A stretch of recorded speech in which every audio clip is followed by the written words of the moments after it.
জানার পরে আয়োজক ভারত খাতা কলম নিয়ে বসেছে ঠিক কত টাকা লোকসান গুনতে হচ্ছে সেই হিসেব করতে। প্রভাবশালী গণমাধ্যম আনন্দবাজার পত্রিকা বলছে আইসিসির সাথে ডিল করে ভেন্যুর ব্যাপারটা সামলে নেওয়া যাবে, তবে বড় ধাক্কা আসছে আইপিএল এর ব্রডকাস্ট রাইটসে। খালিদ জামিলের রিপোর্টে বিস্তারিত। কথায় আছে বাদরকে বেশি লাই দিলে মাথায় চড়ে বসে। এবারে বিসিসিআই এর ক্ষেত্রেও হচ্ছে সেটাই। কট্টরপন্থী রাজনীতিবিদ, ধর্মীয় গুরু আর সোশ্যাল মিডিয়া পান্ডাদের হইচইয়ে তটস্থ হয়ে ভারতের cricket control board Kolkata Knight রাইডার্সকে নির্দেশ দেয় মোস্তাফিজকে দল থেকে বাদ দিতে হবে। যেই বলা সেই কাজ। কয়েক ঘন্টার মধ্যেই নিজেদের স্টেটমেন্ট হাজির করে কেকেআর। বাদরকে লাই দেওয়ার ফল এবার পেতে শুরু করেছে ওরাও। কলকাতার মালিক শাহরুখ খানের বিপক্ষেই উঠেছে আওয়াজ। মোস্তাফিজকে কেন নিলেন দলে? অকশন টেবিলে না থাকলেও কিং খানকেই চাইতে হবে ক্ষমা। ক্রিকেট অর্গানাইজারদের সময়টা কাটছে ব্যস্ততায়। মাথায় চড়ে বসা মৌলবাদের ভূত তাড়াতে হচ্ছে, ওদিকে খাতা কলম নিয়ে হিসেব কষতে বসছে বাংলাদেশ যে ভারতে গিয়ে বিশ্বকাপ ম্যাচ খেলবে না, তার জন্য ক্ষতি হচ্ছে কত টাকা। সেই সাথে যোগ হয়েছে নতুন আপদ, আইপিএল সম্প্রচার করা যাবে না সীমানার ভেতরে। মানে ক্ষতির ধাক্কাটা আসছে ওদিক থেকেও, কিন্তু ক্ষতি হচ্ছে কতটা চলুন একটু হিসেব মেলানো যাক।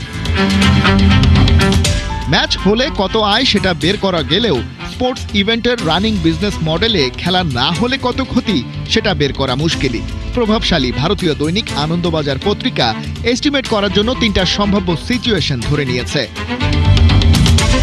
প্রথমত, কলকাতা ও মুম্বাইয়ে বাংলাদেশের 4টা ম্যাচ যদি না হয় এবং ফাঁকা মাঠ পড়ে থাকে, তবে 2,22,000 টিকিট সেলের বিপরীতে ক্ষতিও হতে পারে 10 থেকে 40 কোটি টাকা। যদি টিকিটের দাম 500 থেকে 1500 ধরা হয় আর সেল থাকে 60 থেকে 90%। এস্টিমেটেড দ্বিতীয় পরিস্থিতি নির্ভর করছে আইসিসি আর বিসিসিআই এর ডিলের ওপর। ম্যাচ যদি রিপ্লেসড হয় তবে ক্ষতি অনেকটাই কমে আসবে। আর তৃতীয় সিনারিও হতে পারে ম্যাচের তারিখ পরিবর্তন করে ভেন্যু রিসিলেকশন। সেক্ষেত্রে ক্ষতির হাত থেকে বাঁচতে পারে বিসিসিআই, যেটা আইসিসির জন্য নট আ বিগ ডিল। কিন্তু এদিক দিয়ে ক্ষতি পুষিয়ে নিলেও বাংলাদেশ ধাক্কাটা এবার দিয়েছে সম্পূর্ণ ভিন্ন অ্যাঙ্গেলে।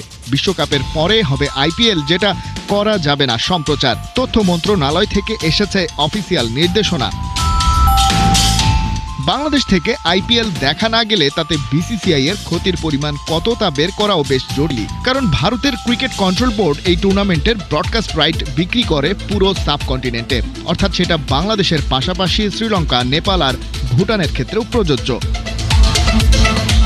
2024 থেকে 27 টাইম সাইকেলে এই অঞ্চলে বিসিসিআই রাইটস বিক্রি করেছে ডিজনি স্টার এবং ভিয়াকম 18 এর কাছে $6.2 বিলিয়ন। এই দুই প্রতিষ্ঠান আবার বাংলাদেশের লোকাল স্যাটেলাইট টেলিভিশন অথবা ডিজিটাল স্ট্রিমিং প্ল্যাটফর্মের কাছে সাব লাইসেন্সের মাধ্যমে রাইট বিক্রি করে। এই থার্ড পার্টি হোল্ডারদের চুক্তিগুলোর আকার কেমন সেটা জানা যায় না, কারণ নিজেদের স্বার্থেই বিজনেস ডিলগুলো রাখা হয় গোপন। তবে বাংলাদেশ দলের হোম সিরিজগুলোর ক্ষেত্রে বছর 3 ব্রডকাস্ট রাইট বিক্রি হয় সাধারণত $20 থেকে $30 মিলিয়ন। আইপিএল এর ক্ষেত্রে অঙ্কটা নিশ্চয়ই আরও বড়। ক্ষতির ধাক্কাটা প্রথমে খেতে যাচ্ছে ডিজনি স্টার আর ভিয়াকম 18 এর মতো মিডিয়েটররা, আর সেই খড়গ পরে বিসিসিআই এর ওপর পড়বে তো বটেই। এক মোস্তাফিজ ইস্যুতে বাদর নাচের ক্ষতিপূরণ হিসেবে তার মানে ভারতের ক্রিকেট বোর্ড হারাতে যাচ্ছে million million dollar. To the পয়েন্টে অঙ্ক কষে ব্যাপারটা বের করা না গেলেও এস্টিমেটেড সংখ্যাটাও তো নেহায়েত কম নয়। খালিদ জামিল, 71।